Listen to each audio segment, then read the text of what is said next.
Good morning. I'd like to call this meeting to order. I'd like to begin by acknowledging that we're in Treaty 1 territory and the traditional homeland of the Métis Nation. My name is Lynn Nesbitt and I'm chairing the panel today.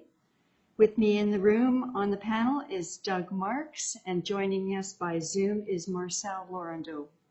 Our secretary this morning is Belen Rojo, and our assessor is Candace Wright. To the participants of the hearing, please note you are placed in the waiting room until your property is called upon. When it is your turn, you will be admitted into the meeting. Kindly follow along on the City of Winnipeg's Board of Revision YouTube channel for the hearing process. Once the host admits you into the hearing, please close or mute your YouTube player.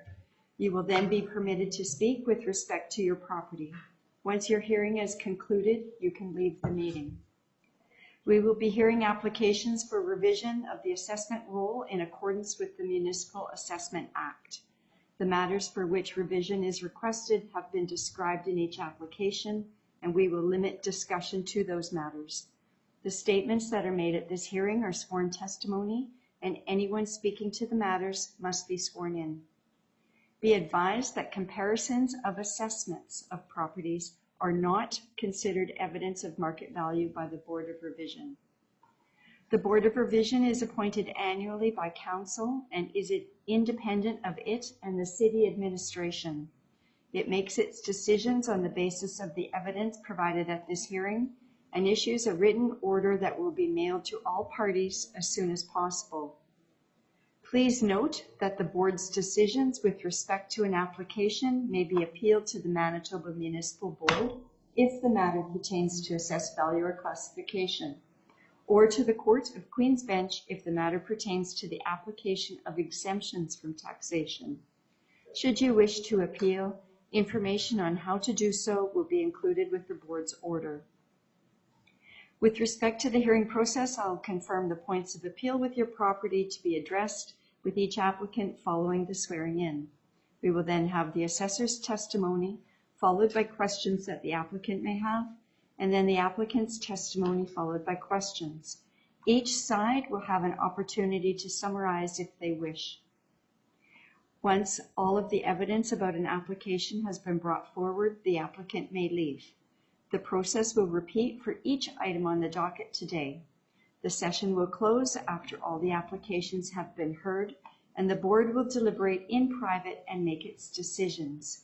You will receive the board's decision by registered mail as soon as possible. As information, all public hearings are live streamed, recorded, and will be part of the public record. And before we begin, can people just make sure that their phones are on silent or vibrate so we're not disturbed through the meeting, and that includes me.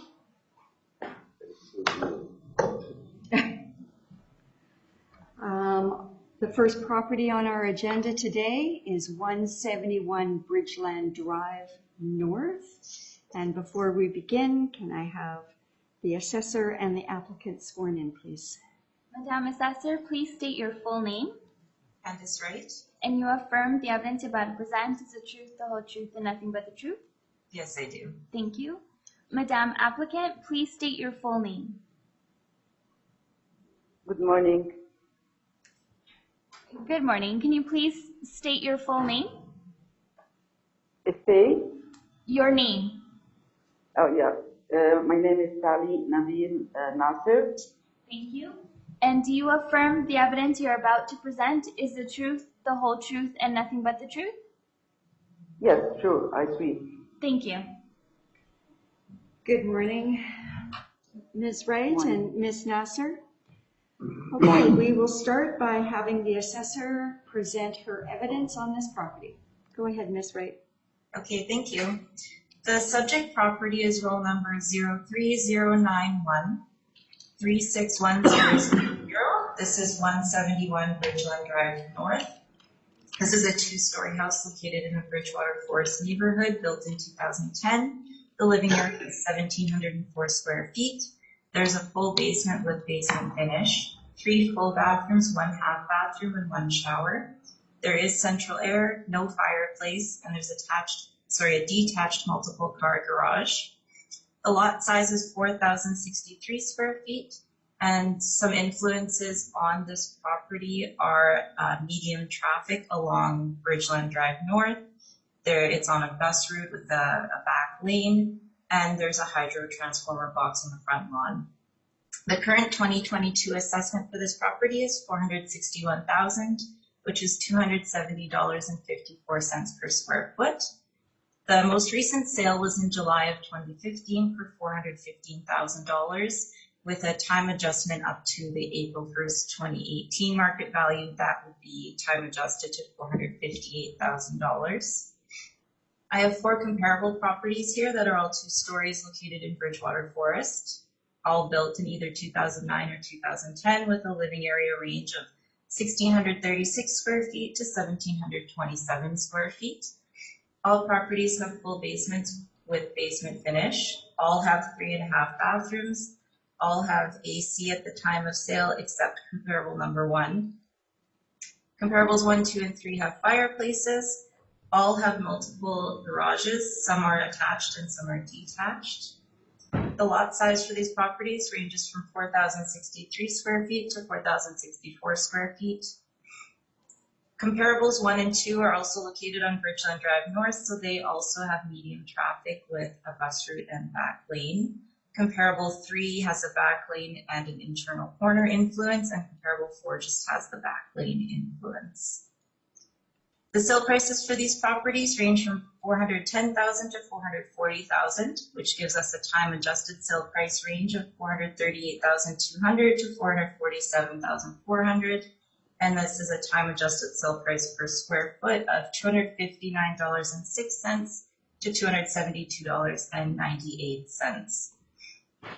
A colleague of mine did speak to the appellant, and at that time she had brought up that her main issues were the hydro transformer box and the speed bump with the sign that was placed on her property.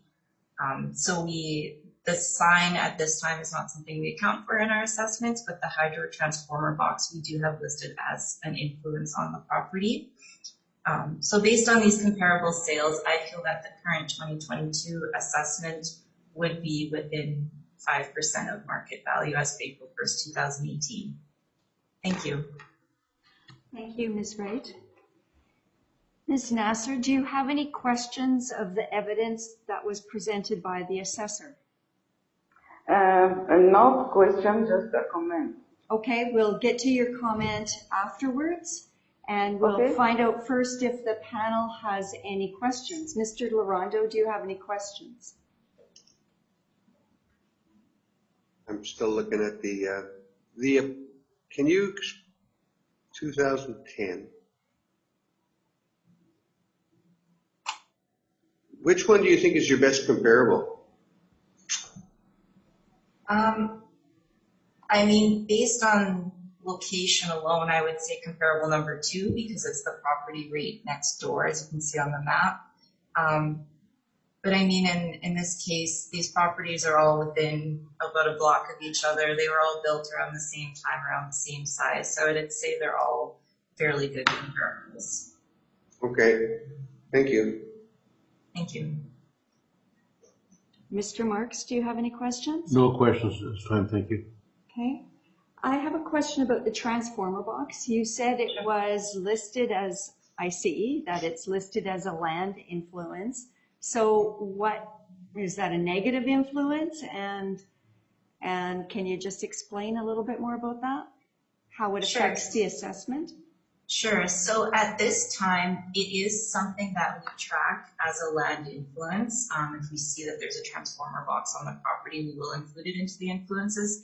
At this time, for this assessment, it actually has no effect on the assessed value. And that's because there would need to be market evidence for an effect on assessment. So we would need evidence that, say, properties were selling a bit lower because of that hydro transformer box, which we don't have at this time. So it is something that we keep track of and add to our data just so we're aware of it. But at this time, it has no effect on the assessed value. Okay. And it's the only one of your comparables that does have a transformer box, I see. Yes. Yeah. Okay. Okay, thank you, Ms. Wright. Thank you. Ms. Nasser, you can present your evidence now. Yes, first I would like to thank you, everybody, for preparing this meeting. And I would like to express my gratitude to be a part of it. Yeah, actually, as the assessor mentioned, I have two concerns. The first concern is the transformer box and speed bump limit sign in front of my house. So I have two spots in front of my house, which hinder me for full taking care of my lawn. And it costs me money to take a good care of my lawn. In addition, there is another box used by the internet company just in front of the transformer box. So two obstacles on my lawn, plus the speed bump warning sign.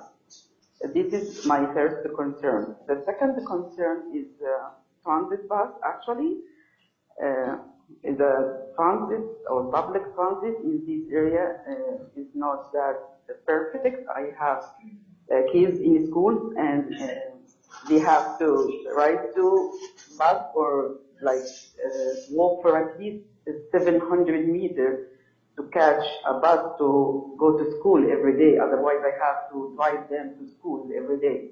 So this is just like a request to put this into consideration when you assess my property tax.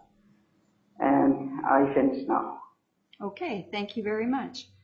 Ms. Wright, do you have any questions of the applicant? I have no questions. Thank you. Okay. Mr. Marks, do you have any None questions? for me, thank you. Mr. Larondo? No questions. Okay, and I have no questions either. So thank you very much, Ms. Nasser, for presenting today and taking the time to share your views. And we will have a decision sent to you shortly. Thank you. Thank you. Can I quit now? Yes, you may. Thank you. Thank you, everybody, and have a great day. Thank you, you too.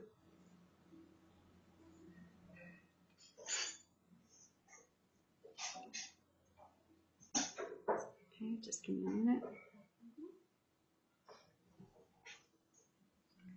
Okay, the next property on our agenda today is 479 Mcnaughton Avenue. And we have somebody here for that? Yep. Hi there. And your Hello. name is? Cale Timlick. Cale Timlick. Okay, thank Yep. you so much. All right, first we'll have you sworn in and then we'll proceed. Mr. Applicant, please state your full name. Cale Timlick. And you affirm the evidence you're about to present is the truth, the whole truth, and nothing but the truth? I do. Thank you. Thank you very much. And go ahead, Ms. Wright, whenever you're ready. Thank you. The subject property is roll number 12000422000. This is 479 Mcnaughton Avenue. This is a 1.5-story house located in Riverview. It was built in 1945 with an effective year built of 1955. The living area is 1,102 square feet. There's a full basement with basement finish, 2 full bathrooms. There is central air conditioning, no fireplace, and there's a multiple car detached garage. The lot size is 5,998 square feet. And the current 2022 assessment for this property is $344,000, which is $312.16 per square foot. This property most recently sold in November of 2020, so I have not included that sales price as it was post-reference. Before that, the property sold in September of 2016 for $278,000. I have 4 comparable properties here that are all 1.5 stories located in Riverview.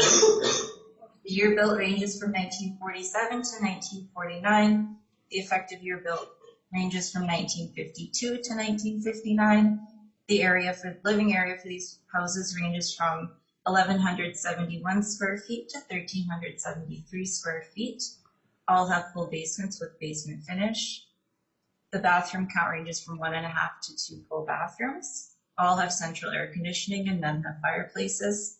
all have detached garages. Comparable number 3 has a single garage. The other 2 are multiple car garages. The lot size ranges from 5,998 square feet to 6,410 square feet. Comparable 4 has a few property influences. It has light traffic. It's located on a bus route and near a community center on an external corner. The sale prices for these properties ranges from $349,900 to $353,000, which gives us a time-adjusted sale price range of $368,800 to $371,000, and a time-adjusted price per square foot of $269.41 to $314.94. So I feel that based on these 4 comparable properties, the current 2022 assessment of $344,000 is supported by market evidence. Thank you. Thank you, Ms. Wright. Mr. Timlick, do you have any questions of the assessor's evidence? Yeah, my first question is, because my home was sold in the roll-up, the 2018 assessment roll-up, September of 2016, can you use this property in a comparison assessment? I mean, you'd be comparing it to itself, but it's part of the sales book for 2018. So the September 2016 sale, if whether that one could be used? Yeah.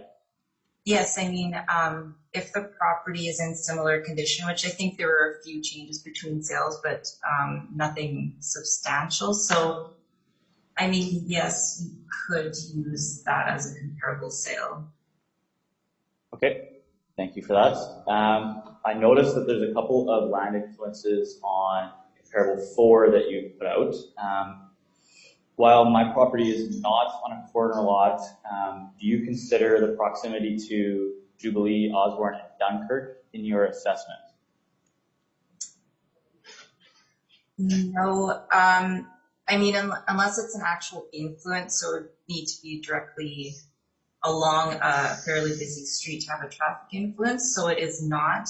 I mean, I do have a couple comparables. I provided a map there. Some comparables 1, 2, and 3, I would say are, I mean, a couple of them, I guess, are a bit further out from Osborne and Jubilee, but they are still in the same general area and the same proximity to those streets. Okay, I also had a question about the map. Comparable number 2, you listed as 483 Montague, but you've highlighted 583 Montague on the map. So I just wanted to clarify that. Sorry, yeah, that's an error on the map. So it should have been 483, so it would have been just a bit further down the block. Okay. Yeah. Sorry. Okay, and then my last question is, what is considered a finished basement? Because it seems to me that the City of Winnipeg does, it's either fully finished or not finished. When we purchased the house in 2020, it was marketed, I guess, as a partial finish because the ceiling is completely exposed. So I guess We'll that's get to that. You're presenting some new evidence there. You do have questions, so let's hear from the assessor about what is considered a fully finished basement. Yeah, so the information that's available on the website, if you search for a property under basement finish, it'll just say yes or no. So if there's any finish at all, it will say yes on the website. We do internally have more information than that, so we will account for things like if a basement is half finished, or even if there's just a small amount of basement finish, we do account for that. I'm just going to check here.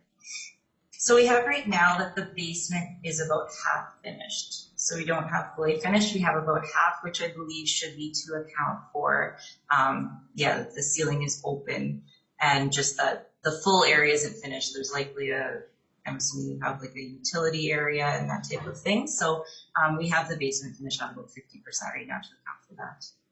Okay, I don't have any other questions. Thank you. Thank you. Mr. Larondo, do you have any questions? Yeah, Candace, Wade, with the sale in 2016 on this property, was that an MLS sale?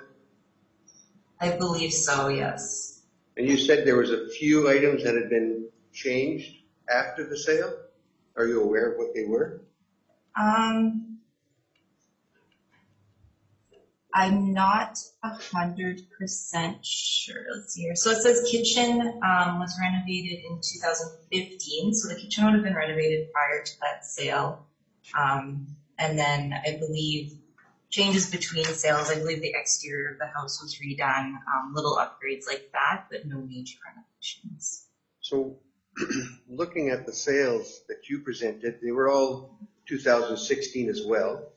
This one is 2016. What would the variable have been to cause that to see from 278 to that 350 range?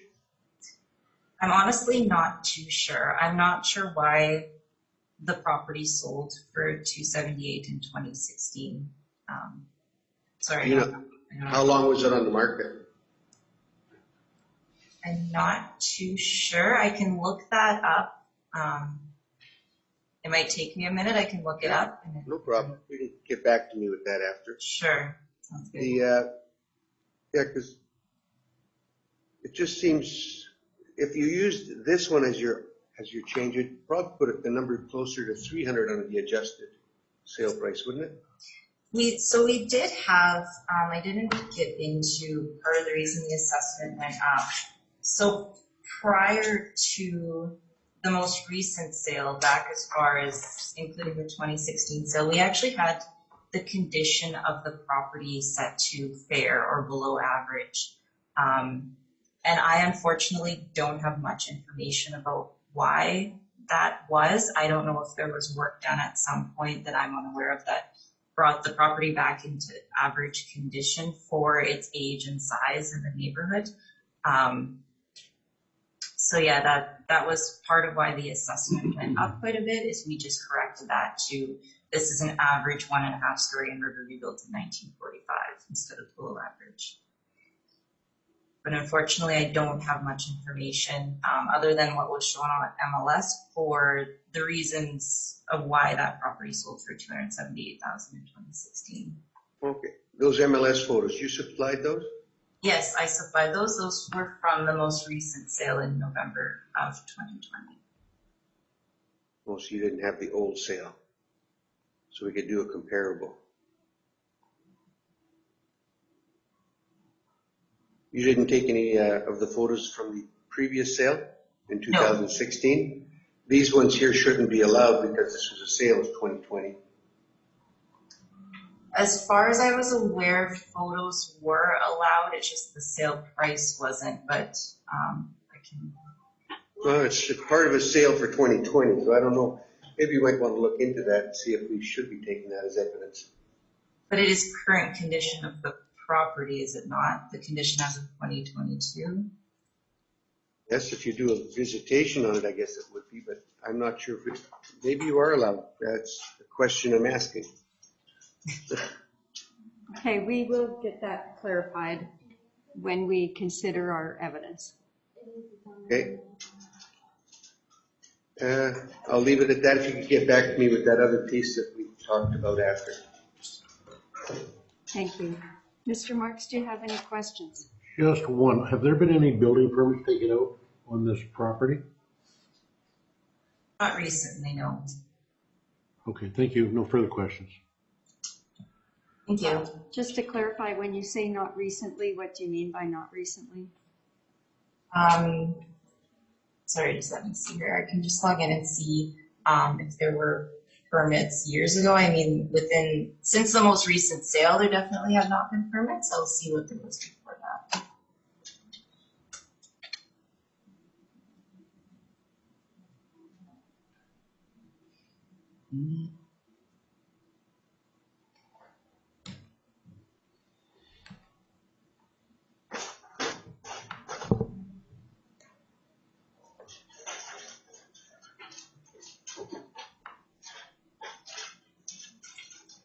Sorry, I'm having technical issues here.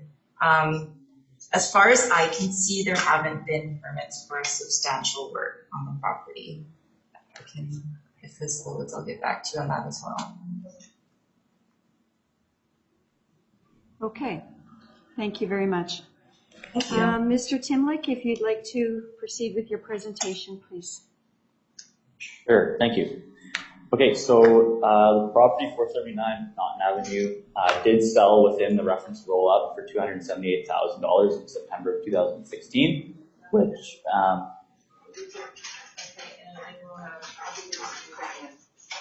Okay, bye.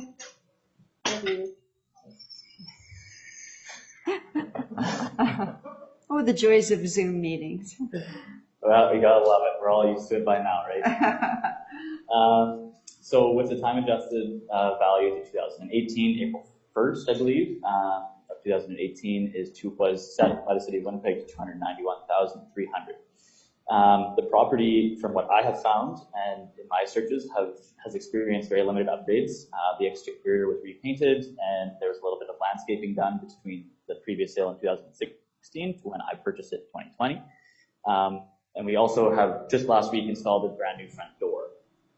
There were no permits taken out on the property from 2016 to present based on my search. I think the last one that was taken out was in 2010 for a hot water tank, 2014 to bring the kitchen back up to code, and 2015 to move wires outside the house.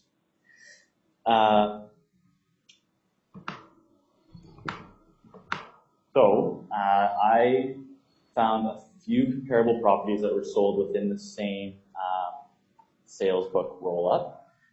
Tried to find houses that were similar size and in a similar area. So I will skip the adjacent properties since they are not included in the 2018 roll-up. So 534 Montague is a property that's one street closer to the river and one street away from the Mcnaughton property, which is, in my opinion, I guess opinions shouldn't be taken into consideration, but it is a more desirable location, which is farther away from the traffic of Jubilee and Dunkirk, or Osborne, and closer to the river trails. The home is significantly larger at 1,320 square feet and is built 3 years newer than Mcnaughton and has similar features, air conditioning, and a garage. Its assessed value is at $261 currently, and its adjusted price in 2018 was $262,800. Okay, I do need to stop you there just to let you know we will not be considering assessment evidence, but we will look at sales evidence. So if you do have some sales information, Sure. That would be great. If you could focus on that. Sure, thank you. Sorry about that. That's okay. So it was sold in the reference time zone of time period. I forget exactly what year it was, but it was sold for $252,000. And since that day, it has had a relatively significant permit taken out to improve and remove the knob and tube wiring. So that's a fairly large upgrade to the property from that time. My comparable property number 2 is 512 Montague, which is on the same street as the previous property, one street further away from Jubilee and close to the river trails. The home is also significantly larger. It is 1308, also a story and a half, garage, AC, the basement is also finished, built 2 years newer. The sale price, again, I don't remember exactly what year it was in, but its time adjusted value in 2018 was $308,400. My comparable property number 3 is 582 Mcnaughton, so same street as my property. It was also sold in the reference sale zone time period for $315,000, which was time adjusted up to $331,000. So I think it would have been sold closer to the 2018 reference. This is a slightly smaller house, 915 square feet. It does not have AC, but does have a garage and a finished basement.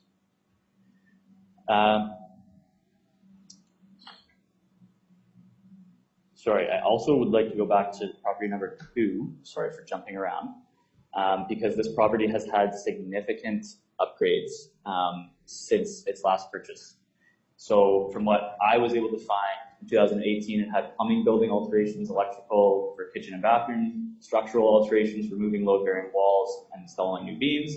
In 2019 they put in a new double garage and wired the garage, and in 2020 they replaced the AC.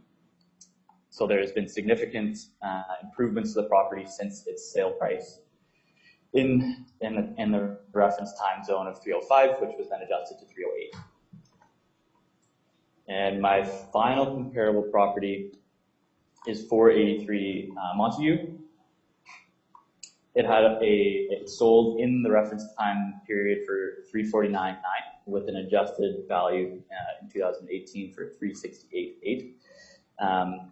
Like you had mentioned, we won't do the assessed value, but it's in my presentation. It is slightly larger, it is a story and a half, and it has all the same features as my property. So those are my 4 comparable properties, aside from also, if we can consider my property as a comparable assessment, because it was sold in that roll-up, I would also consider that to be a comparable property. Thank you very much. Ms. Wright, do you have any questions? Yeah, I have a couple of questions just about the first 2 comparables. So for comparable number 1, 534 Montague, you had mentioned a permit was taken out to remove the knob and tube. And then comparable number 2, permits were taken out for that property as well, and those were after the sales date. So would that mean that work had to be completed after the sale had occurred? So that sales price for those 2 properties would reflect that those properties needed that work. Is that correct? Yeah, I would think that is correct. Okay, thank you.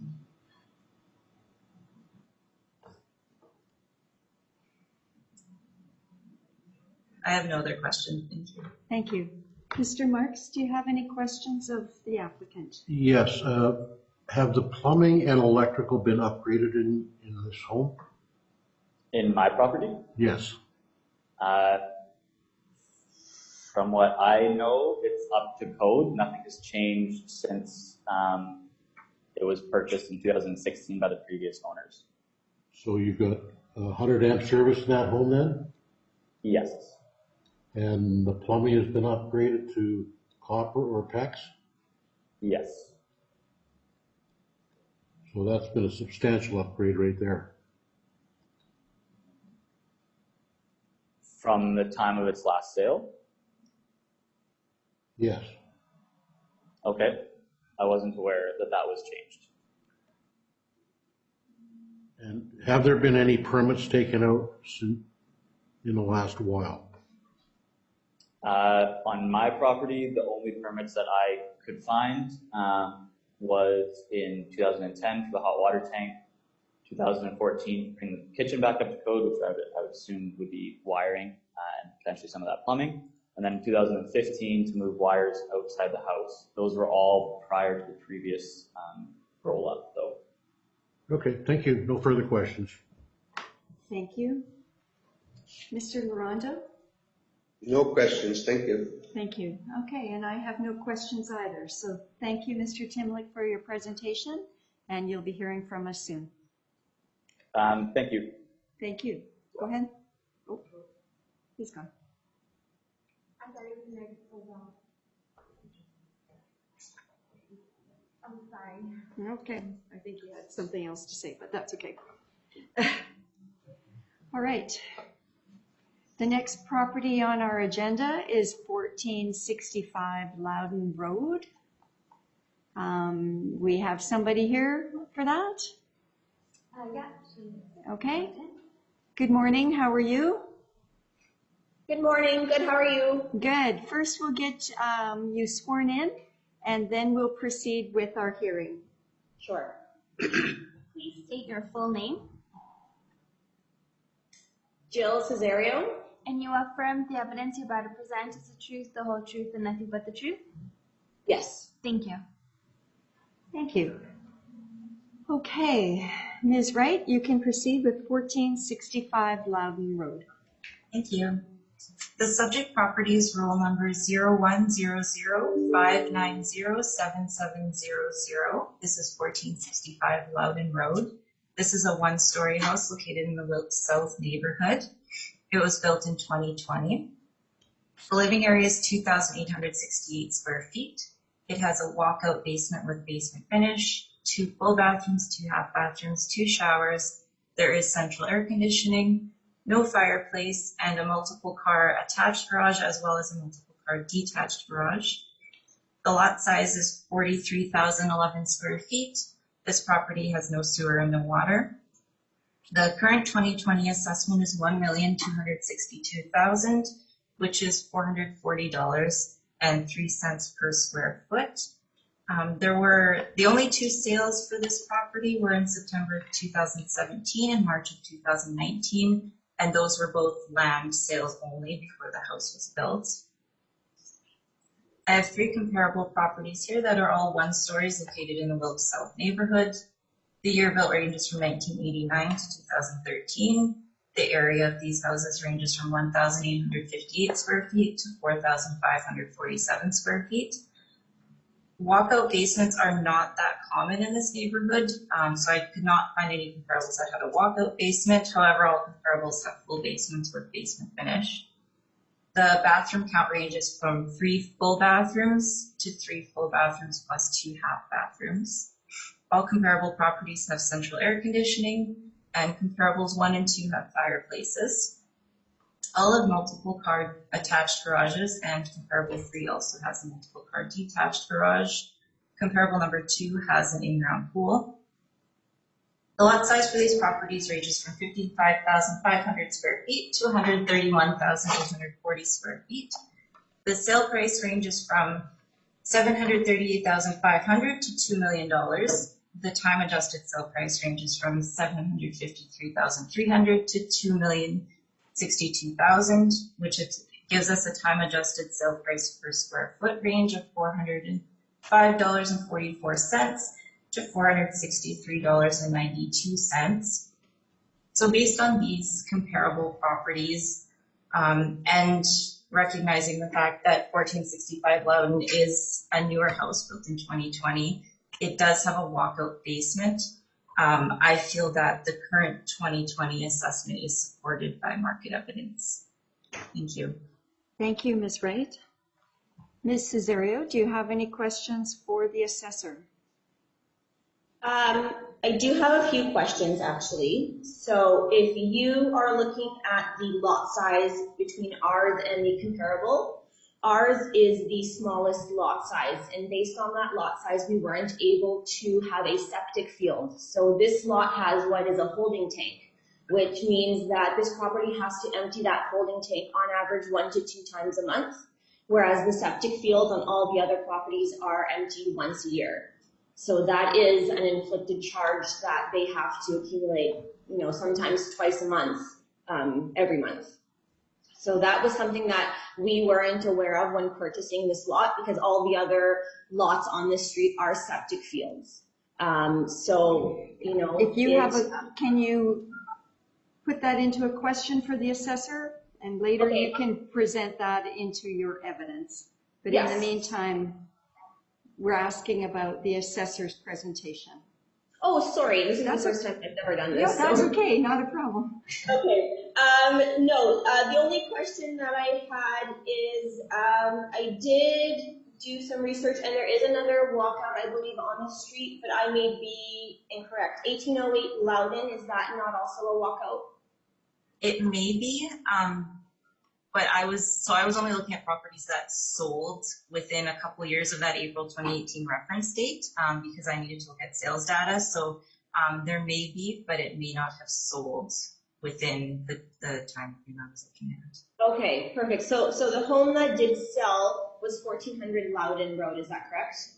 Yes, that's my comparable 3 is 1400 Loudon. Yes. Fabulous. Yeah. So they're almost right across the street from us. They're just a few houses down. So they were assessed at $1,084,000 and sold for $753,000.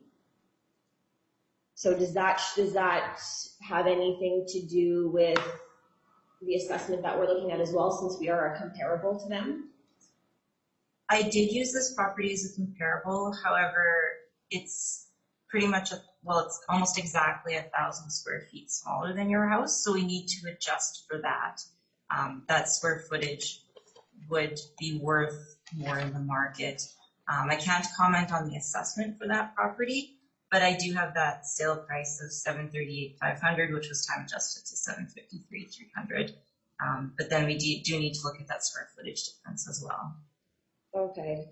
Sorry, I thought that 1400 Loudon was larger than that. Maybe I misunderstood here. Okay. And do you have any other questions for the assessor? No other questions. Okay, thank you. Mr. Larondo, do you have questions for the assessor? Not at this time. Okay. Mr. Marks? Not at this time, thank you. Okay, I just do have a question. Well, I'm not sure if I should be asking it now or later. It is about the septic. Ms. Wright, were you aware that the property has a septic tank and not a septic field? No, I was not aware of that. And knowing that, does that have a influence on the value of the property in any way? I mean, I believe it likely would. Potential buyers would likely consider that. It's not currently something we can account for in our assessments, but yes, I mean, I would agree that buyers would consider that if they were looking at the property. Sorry, it's a holding tank. Yeah. Yeah. Okay. All right, Mrs. Area, if you want to proceed with your presentation. Sure. So we purchased 1465 Loudon as a vacant lot, and my parents did build a home on here. So we have a lot which is one of the smallest lots on the street. Like we said, there is no sewer and no water, and there is no septic field. So we did have to put in a holding tank, and that holding tank, as I mentioned before, has to be emptied on average 1 to 2 times a month. So that payment for emptying the tank can run anywhere between $150 to $200 for emptying it every time.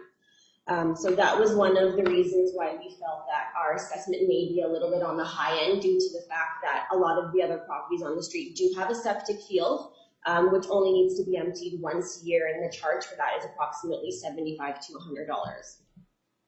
$100. When looking at the other properties on Loudon, what I had noticed that is 1400 Loudon, like I said, did sell in 2017, and it was appraised at a value of Am I looking at the right information here? Sorry about that. Was it appraised at 1.84? Is that correct? That's the information that I had got offline, and it sold for $753,000. So I don't know if that's accurate, but that's what I had found on the assessment website there that you guys have online. Another thing that I had brought up is 1808 Loudon, which is also a walkout basement and is close in square footage, but has a 2-acre lot, was assessed at $1,001,000. So that is a bungalow, which is similar to ours in square footage and similar in bedrooms and bathrooms, and is substantially less in appraisal value than ours is. And it is also quite new as well. When we looked at the other properties on the street and spoke to some of our neighbors in regards to their homes and their assessment values and taxes, we are one of the highest assessed values on the street. Mrs. Ariel, I'll just remind you that the board cannot consider assessment values, but we can consider sales values. And we can consider, if you want to talk about the characteristics of other properties versus yours, or if you want to talk about the characteristics of your property that makes you think it should have a reduction, that would be great. Yeah, no, for sure. I appreciate that. Sorry. Okay. No, that's okay. No problem.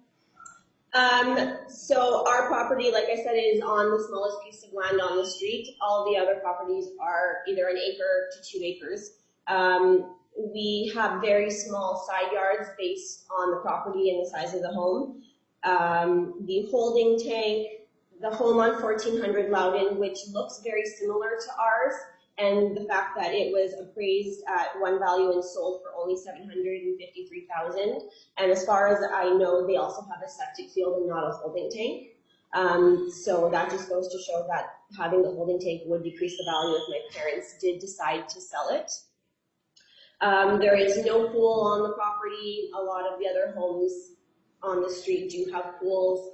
The landscaping isn't done. A lot of that other stuff to the home isn't complete as well. There is a house down the street, I think it's 1885 Loudon, which is for sale right now, and it's been on the market for 4 or 5 plus months, and it hasn't been selling at that price point. So we're very close to what their price point is, and I feel like it would be comparable to that home, and they haven't been able to sell their property. It's been on the market since, June. So we feel that we understand that it is a newer home built in 2020, so we expect the taxes to be substantial, but we do feel that the appraised value is quite high for the property. We're coming from a property over on Coloring Road where we had 5 acres and twice the square footage, and we were paying almost the same property tax as we would be paying here. So I'm not sure if that's because it is a newer property or how that works. So we had 5 acres and septic field, and we had over 4,000 square feet. Well, I had more than that. I had over 6,000 square feet. Over 6,000 square feet, and you're paying almost the same property tax. Okay, thank you very much. Ms. Wright, do you have any questions of the applicant? My only question is, so what type of assessed value do you feel would be reasonable? I feel that just looking, I don't know if I can compare now to the other properties on the street from their assessment value. Is that okay? Well, the assessor's asking you what value seems reasonable. So do you have a number in mind? Our house is comparable to 1808 Loudon, and I feel like they're assessed at $1,001,000, and I feel that's something that our houses are very similar in size and with walkout. Even though his property is 2 acres with a septic field, something in and around that range I feel would be fair. And can you repeat that number, because I missed it? So 1808 Loudon, which is on 2 acres, is appraised at $1,001,000, and they have 2,525 square feet, but they're on a 2 acre lot with a septic field.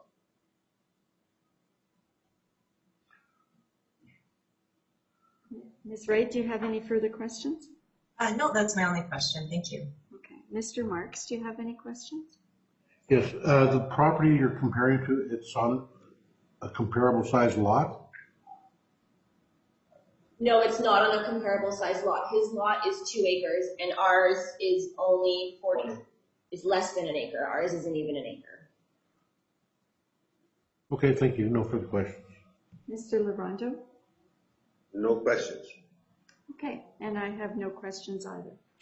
So thank you very much, Ms. Cesario, and we will consider the evidence and you'll receive our decision soon. Wonderful. Thank you so much, everyone. Thank you. Thank you. Have a good day. You too. Bye-bye. Okay, do we want to take a break, or are we good to go for one more? What do people feel? Whatever you feel. Okay, well, let's do one more and then we'll take a quick break. Okay. So 20 Yellow Rail Crescent. Is connecting now. Okay.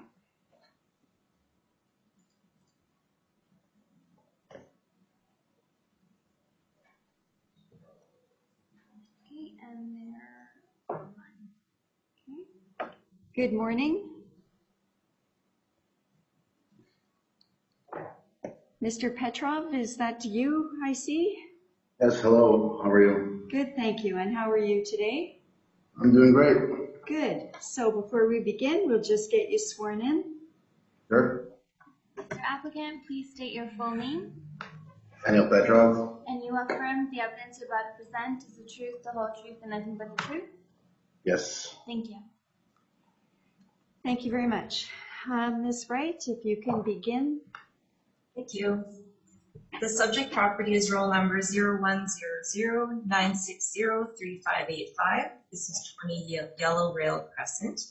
This is a 2-story house located in the Ridgewood South neighborhood, built in 2020. The living area is 2,046 square feet. There's a full basement with no basement finish, 2 full bathrooms, 1 half bathroom, and 1 shower. There is central air and no fireplace. There's a multiple car attached garage, and the lot size is 4,367 square feet. The current 2020 assessment for this property is $463,000, which is $226.30 per square foot. There were 2 sales in May of 2019 and June of 2020 that I have not included since they were post-reference.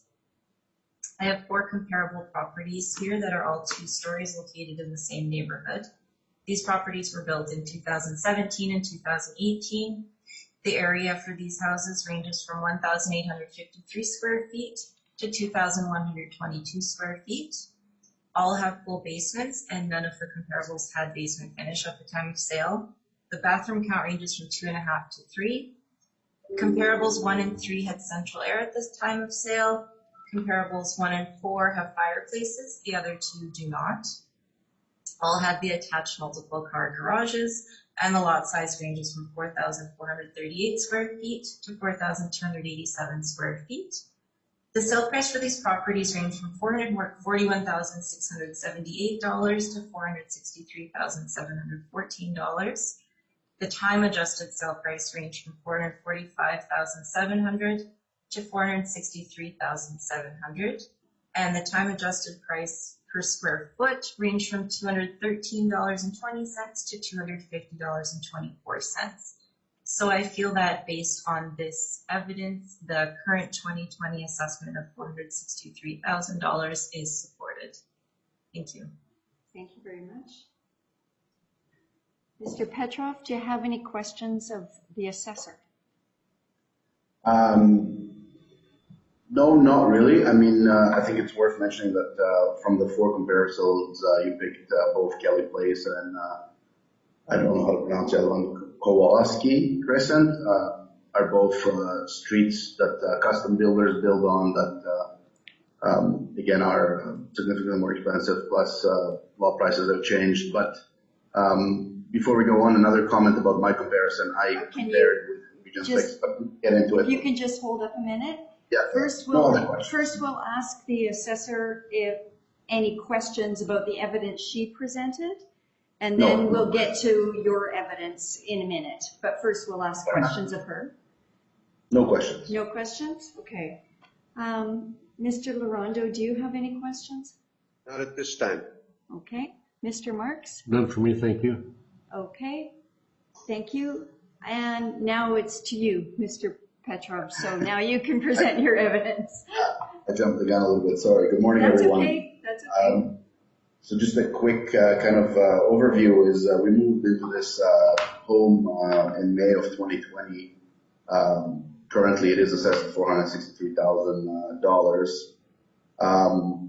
So the way this whole process started for me is I got a phone call from the city, and they sort of went over the fact that they're trying to assess lots and asked me some questions about it. And basically towards the end, I said, can you explain to me how this process works? And, you know, with COVID changing everything, I was told unless that changed, that there were not going to be any site visits. And the current procedure for the city employees was to just take the sale price and set that as the assessed value currently. Whether or not that has changed, I'm not sure, but I did not have anyone come and look at the property. It was strictly a phone call that ended with them asking me what I paid for the house. And that's kind of how it ended. More about my property is I purchased the property total after the lot, the build, the upgrades for $462,000. Keep in mind that we started this process right after COVID started. We paid a lot more for lumber. As you would pay moving forward here in the next few months, prices have already come down. They, of course, went higher and then they went lower. On top of that, we spent about $6,000 in upgrades, as all builders do for upgrades that add absolutely no value, in my opinion, again, such as, for example, specific outlets, not only add them, but just to have them move costs about $250 each time. Moving a window costs us $500. So not adding a window, but just moving it from this wall to this wall in a room costs $500. Painting one room a different color was $600. Switching a swing door to a pocket door was a significant cost as well. So that's a number I kind of approximated. Could be more, could be less, but about $6,000. More so, we now live in a development community, which, you know, there's vacant lots, dust, dirt, construction 24/7. And another thing is, for example, my landscaping was completed this year, but due to warranty problems, my driveway was ripped out actually yesterday. So we threw out the entire concrete and ripped out my entire front landscaping due to a warranty problem, and that's fine, but that's something that I have to live with. And hypothetically, if I was to go and sell right now, the value of my house is significantly less currently than it was 2 days ago when everything was complete. So that's another struggle that I have to go through in this new community development. Also keep in mind that when I purchased, I did pay impact fees. If you guys remember what those were, it was a tax on new builds, which I did receive back, but that was included in the price. Then basically I followed the instructions I got in the letter to look at this sales book. And Candace, I appreciate you picked houses in my neighborhood. Honestly, the sales book is so long, and I kind of just went alphabetically and found homes that were 2 stories with roughly my square footage, and that information isn't in the sales book, so I have to go to the city website and input each address and find what's comparable. So I didn't even know that my area was on that sales book. But anyways, just some examples that I have is actually 384 Laxdale, which is 1950 square feet, 72 feet wide, the frontage, sold for $382,000 according to the sales book. With a finished basement, with an AC and a detached garage. Then I have 66 Blossom Bay. It's 1,881 square feet, 63 foot frontage, sold for $425,000. Again, with a finished basement, with an AC, with an attached garage. Keep in mind, my basement isn't finished. I do have an AC. I do have a double attached garage.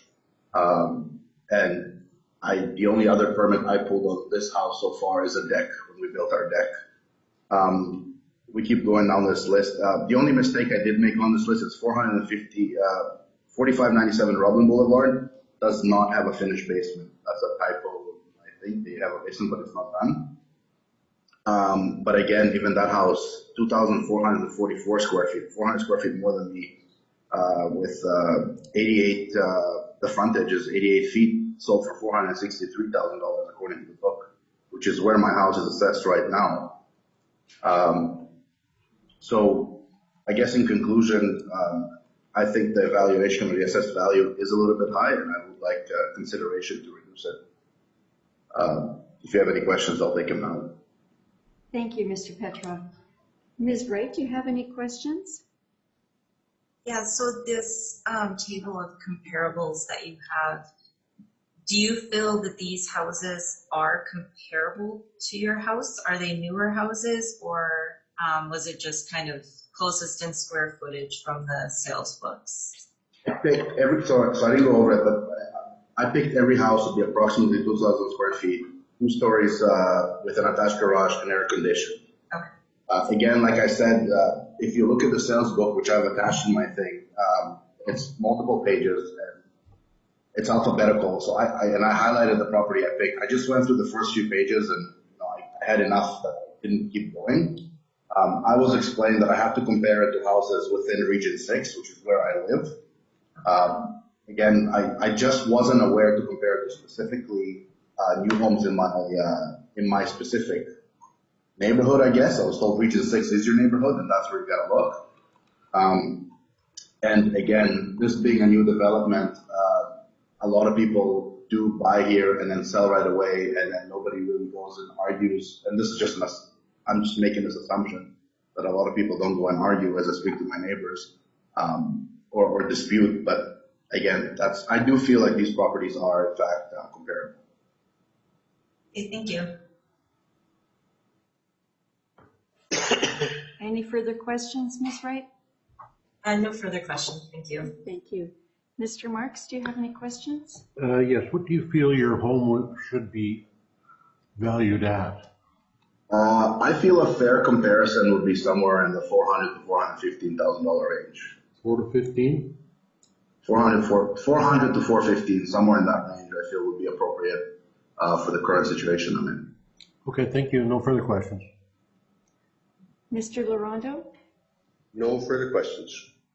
I have questions.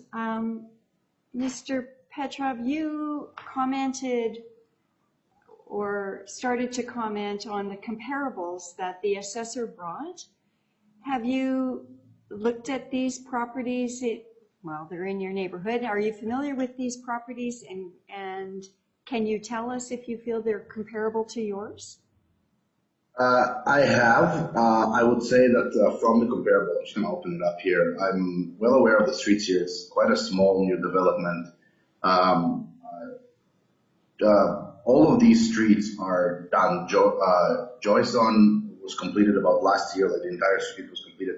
And that would be the one street that is comparable to the type of builder as my street. And it's right next to me, actually, right of me. Kelly Place and Kowalski are custom street. Kelly Place is a little, I don't know what they call them, but they have a little roundabout in their street. And it's a lot of pie lots that are significantly larger, especially with their backyards as they open up more, and houses are typically larger, as well as 2017 is around the time that neighborhood is completed and matured. So they have already, where they have trees and all the landscaping is done, no construction going on whatsoever. So I mean, I would agree that they are comparable. They are in the same neighborhood, just as any other home. Right? I'm not going to deny that, but I haven't looked specifically at homes in my neighborhood, certainly because I think that they would be in the sales book of 2016 or 2018, and like alphabetically, they're all in the last few pages. Okay. Okay, thank you very much. Mr. Petrov, thank you for coming, and we will have a decision to you shortly. Okay, thank you very much for your time. Thank you. Have a great weekend. Thank you. You too. Bye. Okay, I think we're just going to take about a 5 to 10 minute break while we get organized again for the last ones, and then we'll finish up. We're dealing now with number 71 Caldwell Crescent. I believe in this case we do not have an applicant. That's correct. So, Ms. Assessor, we will just hear your evidence, please. Would you like me to do a full presentation or just go I over think the so, subject? because we might have some questions. Sure, yeah. All right, thank you. The subject property is roll number 03068284600. This is 71 Caldwell Crescent. This is what we call a 2 one-story located in White Ridge. It was built in 1997. The living area is 2,136 square feet. It has a full basement with basement finish, 3 full bathrooms, 1 half bathroom, and 1 shower. There is central air conditioning, 1 fireplace, and a multiple car attached garage. The lot size is 5,762 square feet. And the current 2022 assessment is $527,000, which is $246.72 per square foot. The property most recently sold in November of 2020, so I have not included that sale price. Prior to that, there was a sale in June of 2013 for $486,100. I have 4 comparable properties here that are all either 2 or 2 one-stories in White Ridge. The year built and effective year built ranges from 1995 to 2004. The living area ranges from 1,864 square feet to 2,266 square feet. All have full basements with basement finish. The bathroom count ranges from 2.5 to 3.5. All have central air, 1 fireplace, and attached multiple car garages. The lot size ranges from 4,396 square feet to 12,066 square feet. The sale price of these properties ranges from $452,100 to $500,000. Time adjusted range is $479,200 to $528,500. And the time adjusted price per square foot ranges from $233.23 to $257.08. So I feel that based on these comparables, the current 2022 assessment of $527,000 is supported by market evidence. Thank you. Thank you. Mr. Laurando, do you have any questions of the assessor? No questions.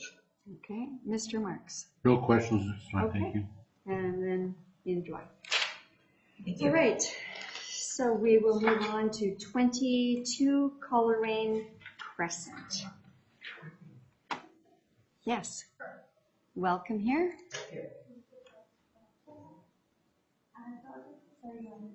Please state your full name, Robert Friedman. and you affirm the evidence about to present is the truth, the whole truth, and nothing but the truth? Yes. Thank you. Good morning, Mr. Friedman. Good morning.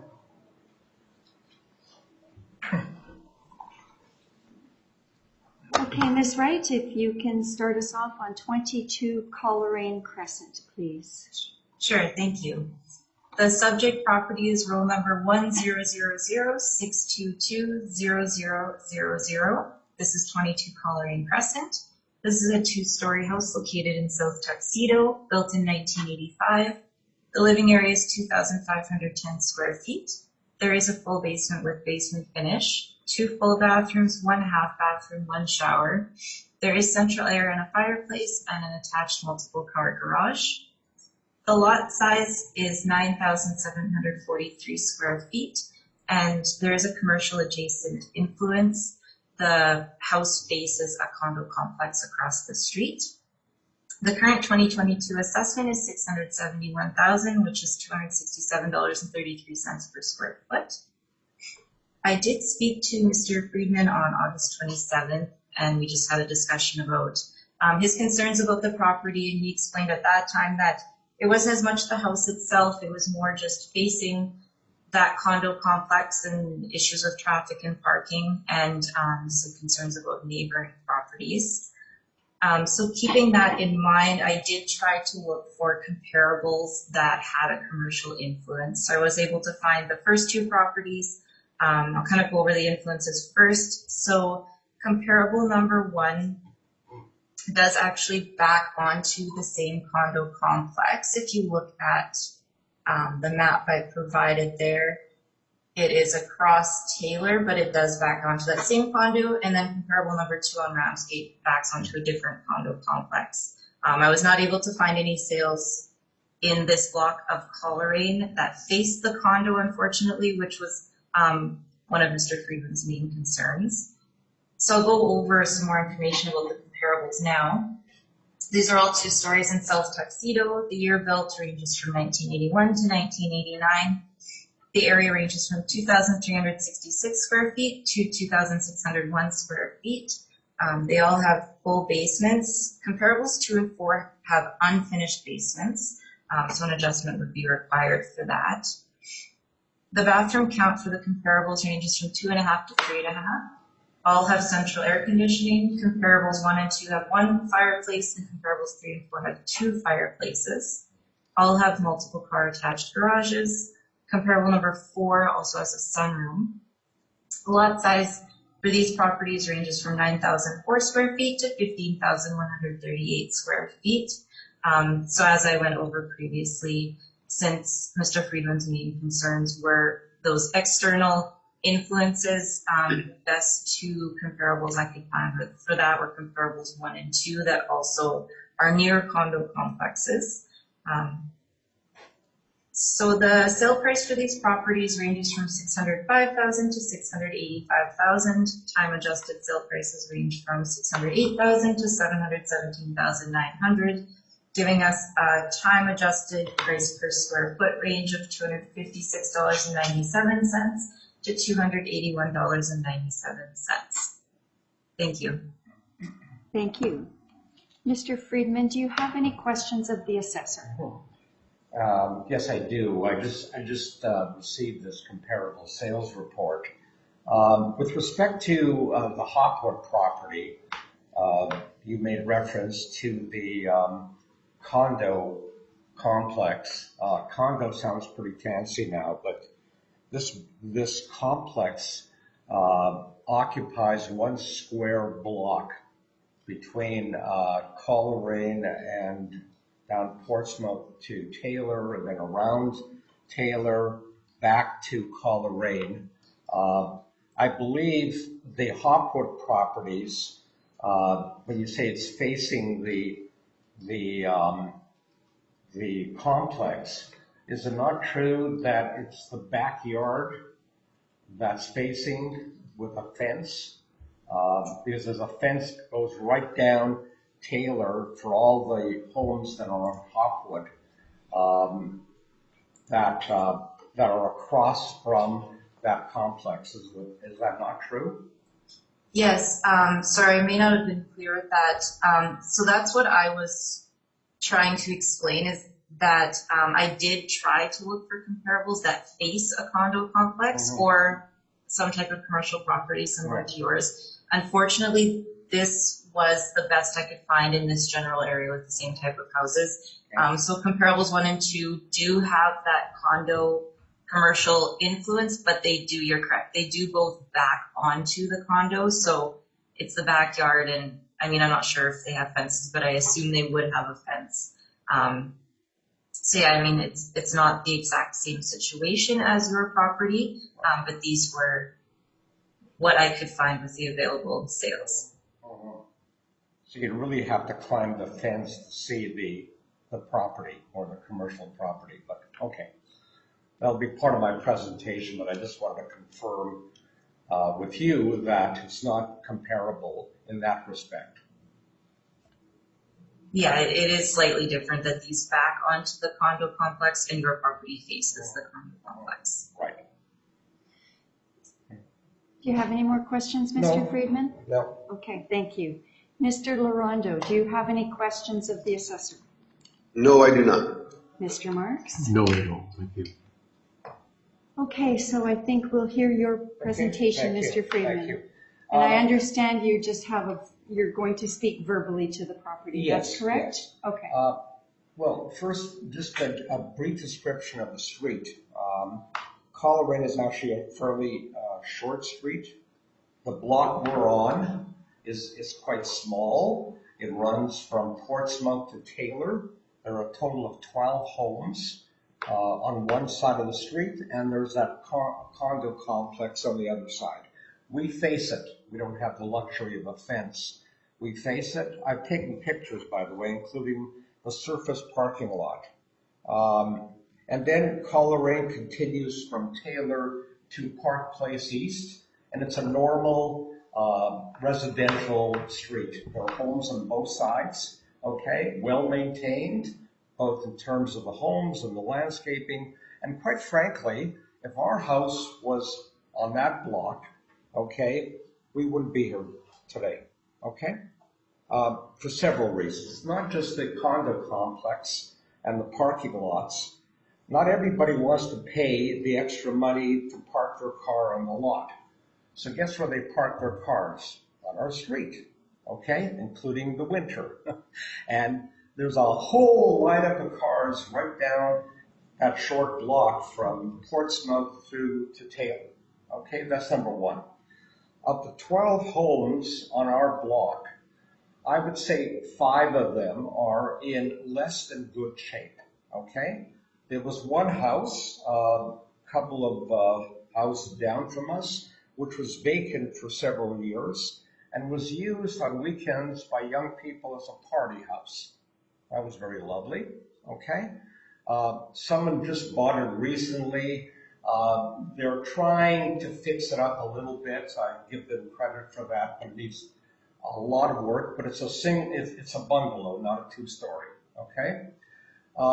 There's a house further down the street, which is also a used car business, okay? They not only have used cars in the driveway, they have a couple of used cars in their backyard. There's no fence. So how do you drive a car in and out of the backyard if you have a fence? So they have cars in the backyard, okay? Our next door neighbor is a hoarder. It's an older lady who's quite infirm. She lives with 2 older daughters. None of them drive cars. A sister who lives elsewhere bought a new car, and her old jalopy she wanted to sell, but the mother screamed, no, put it on our driveway. And it's right next to us on the driveway with flat tires and you name it. Very lovely. The home as well, they rarely cut their grass, and I would say they have 5 million weeds, okay? Come springtime, the yard turns yellow, okay? And my wife keeps insisting on paying green grass to spray, even though the wind blows the weeds over to to our yard, okay? But we spray anyway. And then since nobody drives a car there, their driveway has cinder blocks that block the opening of the garage door, okay? I guess I'm not sure why that is. I've taken pictures, by the way, of all of this, including the cinder blocks. And there's a little car inside the garage, which their father, who passed away a few years ago, drove, but nobody else drives. So why worry about it? You know, if you can't they open the garage door, but they don't have to worry about driving a car in or out, okay? They also have their fair share of garbage on the side of the house and in the back of the house. Okay. Then there's, I'm sorry for this, but it's quite hilarious. And then there's another house on that block where the husband passed away a couple of years ago, and a very lovely woman lives there by herself. She's not capable of maintaining the home. She has an old, I guess you'd call it something that you hitch onto a car to move garbage away. That's sitting in the driveway. The half of the landscaping is not landscaped, okay? This year I noticed she was putting some grass on some of the blank sheets, okay? Also, she has her share of weeds. And next to them, okay, is a house that was vacant for 2 years. The guy who apparently is a dentist, also very friendly, he moved out because his mother got ill, and he went to live with her, and only came back occasionally to cut the grass, okay? The landscaping, by the way, is horrific. And then the mother passed away, and he must have, because suddenly I'm seeing cars in the driveway. And then one day, a truck came by and cut down one of the trees. You couldn't see the house. It was all trees and shrubs and, you know, whatever. And they cut one of the trees down to allow them to open the gate to go into the backyard. And that was lovely, except they left all the stumps piled up on the street, on their yard, okay? I'm describing this, it's not just a condo complex across from us, okay? Not the backyard, but the front yard. And the car is parked on the street. But if someone's looking to purchase a house, it seems to me that the neighborhood, and in this case it's a small block, okay, is a factor. And when you have almost half of the homes on that short block not well maintained, never mind the landscaping, which I think it's a compliment to call it landscaping.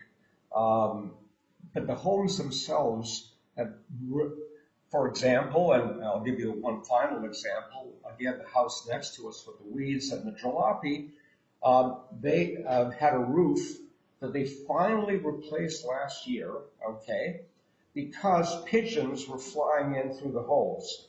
And I guess even the mother must have conceded, once a pigeon flies into your kitchen, I guess it's time to replace the roof, okay?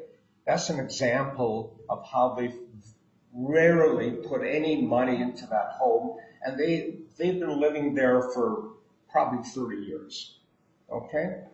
So our house and the other 4 or 5 homes on the block are well maintained.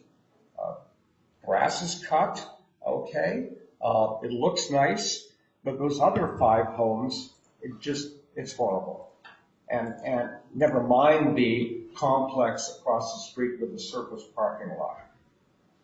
And that's the reason, as I said, if I can move our house and still say I'm Coloring across Taylor, again, I wouldn't be sitting here with my wife for an hour and a half waiting to say this to you. Okay, thank you, Mr. Friedman. Ms. Wright, do you have any questions of Mr. Friedman's presentation? I have no questions, thank you. Thank you. Mr. Marks? No questions for me, thank you. And Mr. Larondo? No questions. Okay. Thank you very much for coming in today. Thank you for your patience in waiting. Good. And you will have our decision soon. Sure. Thank you so Have much. a good weekend. You too. Sure. Oh, That yeah. would be great. Thank We'll you. leave this for you. No? It's entertaining anyway.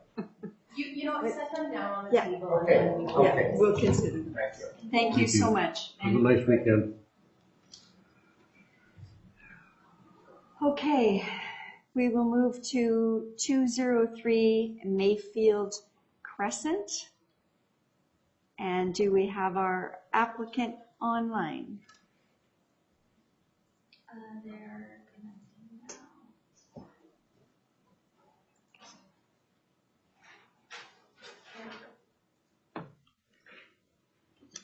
now. Good morning. Good morning. Morning. Just let us get organized. We'll be right with you. Take your time.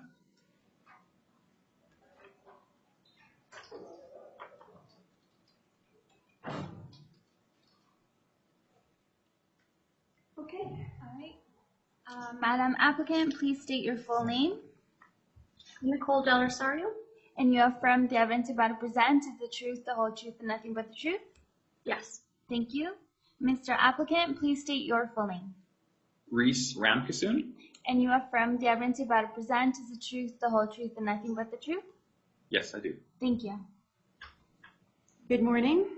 Good morning. Thank you for your patience and thank you for sticking around till we get to you. Yeah, thanks for having us. Okay, we'll start with the assessor will make her presentation first. Thank you. Subject property is roll number 010012444200. This is 203 Mayfield Crescent. This is a two-story house located in Elmhurst, built in 1989. The living area is 2,613 square feet. There's a full basement with basement finish. There are 2 full bathrooms, 2 half bathrooms, and 2 showers. There is central air with 1 fireplace and an attached multiple car garage. The lot size for this property is 7,632 square feet, and there is a hydro transformer box. The 2022 assessment is $620,000, which is $237.28 per square foot. The property was purchased in September of 2020, so I have excluded that sale price since it was post-reference. I have 4 comparable sales here that are all 2 stories located in Elmhurst. The year built ranges from 1987 to 1990. The living area ranges from 2,276 square feet to 2,902 square feet. All have full basements with basement finish. All have 3.5 bathrooms, central air conditioning, 1 fireplace, and attached multiple car garages. Comparable number 4 does have an in-ground pool. The lot size for these properties ranges from 8,824 square feet to 11,868 square feet. Comparables 1 and 2 have a park influence. They back onto just a small park area that can be seen on the map that I've submitted. The sale price for these properties ranges from $525,000 to $650,000, which is time adjusted to $543,400 to $671,500, and the time adjusted price per square foot ranges from $231.39 to $256.20. I should mention I did also include just a few photos, just as an example, from the recent 2020 listing for this property, just to get an idea of current condition. So based on these comparable sales, I feel that the current 2022 assessment of $620,000 is supported by market evidence. Thank you. Thank you. And Mr. and Mrs. Applicant, do you have any questions of the assessor's presentation?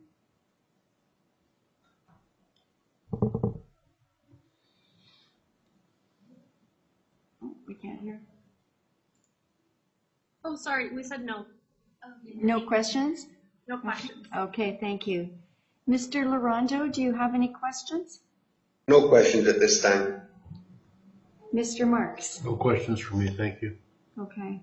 I just note that the comp 1 and 2 have a park influence. That's correct? Yes, I did look at aerial photos. I didn't drive past those comparables. It's not a huge park or anything like that. There's just if you look at the map, there's kind of some rectangular shaped parcels behind those two properties, and that's a small city-owned park area. Okay. That they would back onto. Okay, yeah. Sorry, I'm just looking at the map, getting sort of oriented here. Yeah, so it's 161 Overwater and 35 Cliffway, okay. back onto those rectangular parcels. I also just noted that all the comps are sort of in irregular shaped lots. This one, the subject is a more regular shaped lot. They're also all larger. So is that reflected in your values anywhere? And as a comp, do these other places, which one is your best comp? I mean, they're all different in terms of shape. They're all larger. Yes. So which one would you say would be the most similar? Yeah, so the lots, they are all pie-shaped lots. Obviously, I agree with that, and slightly larger. When I was doing my review of comparables, I put more weight into the house itself. So finding houses that were similar age and size, similar condition. I did make a note that, and I mean this is just a slightly subjective, just the condition of the property, the amount of renovations that have been done, that I felt comparables 2 and 3 were, for the house itself, a bit more similar to the subject property. Comparables 1 and 4 had maybe had a few more renovations. So the characteristics that I put weight on was the house more than the lot itself. And like I said, I believe that 2 and 3, the house may be the most similar in terms of condition of the house. Okay.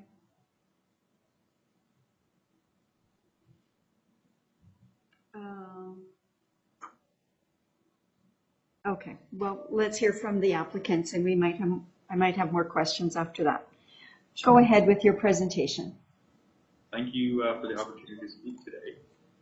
Regarding the comps that we're discussing, we're not sure they're the best comparables. We've already talked about the lot sizes being significantly different. One's upwards of 4,200 square feet larger than us. They're pie-shaped, and they don't have the negative land influences that we have. As well, the park influence in the attached map, the park actually does extend further than shown in the map that was sent out to everyone today. So it is actually quite a large park, but it is irregular shaped. But overall size is bigger than was presented there. Yeah, and it's hard to tell from the map available on the city of Winnipeg, but on Google Maps you can see it's a large park, 4 or 5 acres in size. I think some of that's made up of empty lots, but some of it's made up of true park. So that's with the Hookway property, I believe.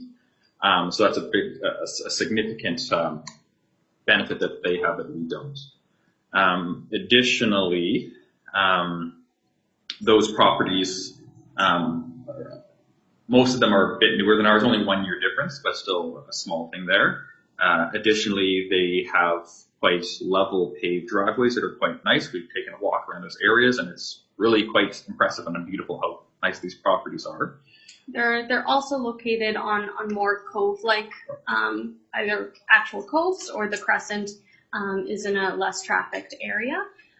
So as noted, 2 of the properties do back onto a park. The property that we back onto faces Elmhurst. And so between the houses, we're able to hear the traffic, see the lights come in at night from Elmhurst traffic into our bedroom window. Right, and I think the Elmhurst Street is designated as a medium traffic street, which we can see and hear almost as if we back onto it, because the property next to us isn't doesn't block very much of it. Additionally, with several of these properties, with the evidence I've submitted, there was some nice renovations that were done in the last few years. Pools added, basement renovations, decks, multiple permits taken out, and they've had significant renovations done in the last few years, ranging from I think 2015 to 2019, I believe. Those are renovations that we have not had done. So I'm not sure those comparables are quite the best ones. Unfortunately, we weren't able to find any in the required time period in our area that we felt that were better. But we know just looking at the property map of our area, like our neighbors' properties are 450 and 490,000 square foot in value next to us, and the one across the street is 580. So we're paying a significantly more amount than anybody in our neighborhood when you look on the property map. And I'll just remind you that the board is unable to consider assessment values in our evidence, but we can consider sales values and we can consider property characteristics and that sort of thing. Right. Our apologies. That's okay. It's hard for us to find comparators in the proper time frame. Additionally, in terms of our property, we purchased it 11 months ago, something to that effect. We paid $600,000 for it, and that was during that big housing bubble where the market was red hot. So I'm not sure that $620,000 is fair. Additionally, as I said, we have the undesirable hydro box feature. We've had some water damage in the basement. Our driveway is unlevel. I had an assessor come by a few days ago. Unfortunately, he hasn't returned my calls in terms of quotes for that. Our deck is starting to sink, as you can tell by the level I used. And then our kitchen isn't renovated recently, and it's all the original cabinetry on the kitchen. Unfortunately, I wasn't able to get a quote for that. We did have a quote for some of the woodwork in the house, as we were told that it wasn't in the best condition. So we had a wood specialist come in who gave a quote about resealing the wood and refinishing it because it was drying out and starting to rot there. So I have attached the quote in our booklet there. I think that's all. No, I think that summarizes our case. Thank you very much. Ms. Wright, do you have any questions of the applicant? Just one question. You just mentioned getting a quote for a couple of things. Have you made any changes to the property since you purchased it, or these are things you're thinking of doing in the future at some point? With the driveway? Yeah, like any changes at all. Have there been any changes to the property since you purchased it yet? The only change we've made is with the doors. Okay. And painting. Okay. Thank you. Okay. I have no further questions. Thank you. Thank you. Mr. Marks, do you have any questions? No. Mr. Larondo, do you have any questions? Yeah, I might have missed when you said there was water damage on the wainscoting and then there was water damage in the basement. When did that occur? After you purchased it or before? We believe before. Mm-hmm. So you had spotted that when you were buying the house? Yeah, so we did have an inspection when we purchased the house, and then they did point out those issues. I think with the wood damage, we found wood damage later that wasn't caught in the inspection we did. So I would say about half of the water damage was found and half of it wasn't. Did he say what was responsible for the water damage? No. One seems to be near just below a sink. So we can assume that, but some are in such irregular spots that I'm not even sure what would cause that damage. And we contacted the previous owners and they didn't know what caused that either. Water travels. There you go. And the driveway, you said you didn't get a quote on that, I take it? No. We had someone come in, but we haven't heard back, unfortunately. Yeah, sorry. We wanted to include it here, but we couldn't. And the deck, does it have adjustments on it, or you have to actually do some major work on it? We have to do some major work on it in terms of leveling. I'm not sure if it has to be completely redone or if it's something more straightforward. I don't have that kind of experience. When was the house built? 1989. 89. So how are the windows? Still original? So half the windows are new, and then the other half are the original windows. Yeah, the basement windows are still original. Just the basement, or the upstairs is all changed? Well, those are changed. Everything upstairs is changed, just the basement's original? Yeah, the basement has quite a few windows, but yes, the rest of the house has newer windows, yes. That was done in 2013. Okay. Just going back to that. And that's it for my questions. Thank you very much. Great presentation. Thank you, Mr. Larondo. And I have no further questions. So thank you for your presentation, and you'll be hearing from us shortly. Thank you for your time. Oh, could I get one more question in before you hang up? Of course, of course. Did I miss it? Did you say what number you were looking for? We did not say. If you'd like. Yeah, I would like to hear the number. We thought 560,000 would be in keeping with the comparables that we could find. So 560 was our number. And which one was the one that you were using? The comparables, unfortunately, the ones that we want to compare to are not sold within the proper time frame. So closest to the selling price of 16 Gannap code. So that's the one that is closest to us. But they still have the code, and taking into account it is a bit smaller. So we believe that, to account for it is a more favorable location. It is a little bit smaller, but that's the closest comparable that we feel. With a larger lot as well to offset that. Which one was that? 16 Gannap, G. Oh, Gannap, okay. Yeah. We hope we're saying that We right. might be saying it wrong, we're not sure. Looks right to me. Hey, thank you very much. Thanks, everybody. Thank you very much. I know.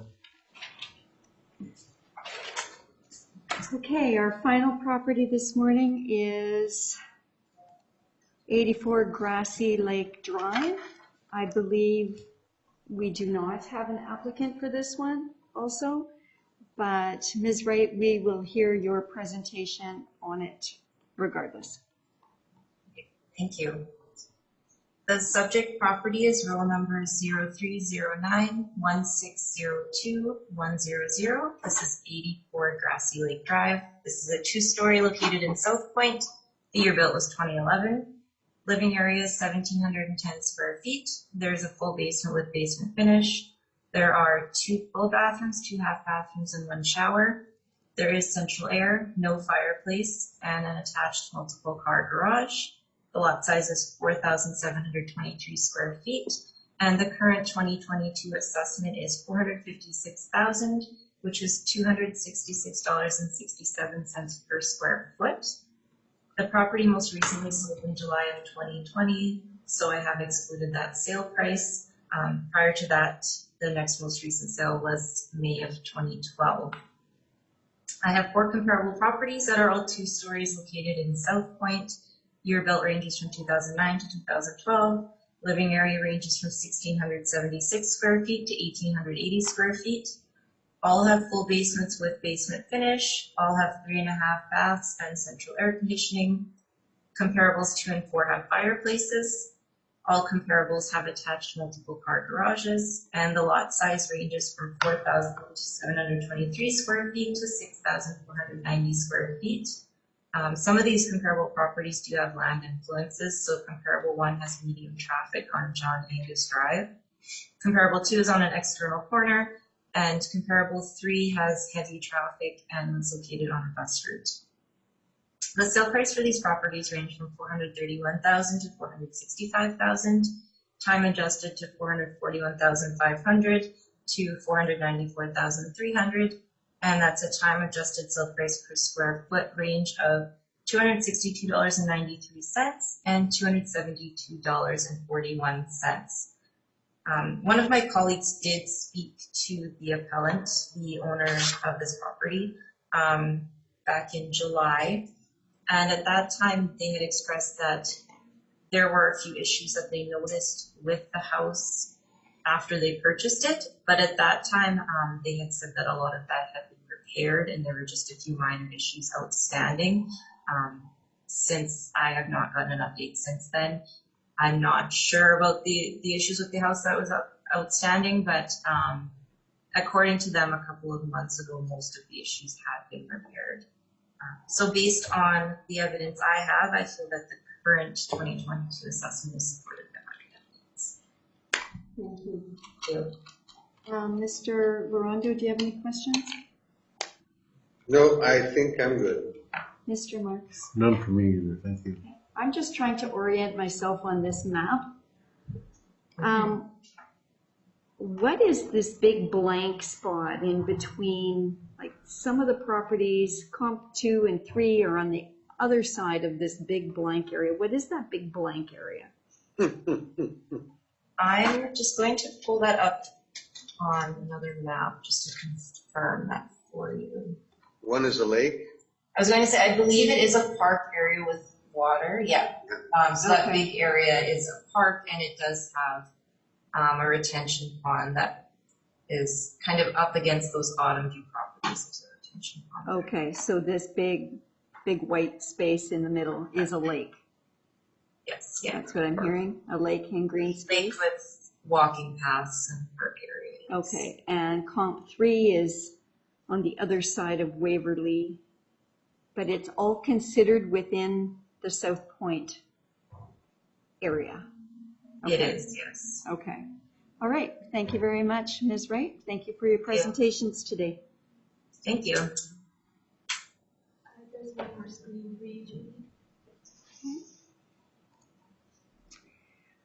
Good day. Thank you. We've heard all the items scheduled, and this hearing is now adjourned. Thank you very much.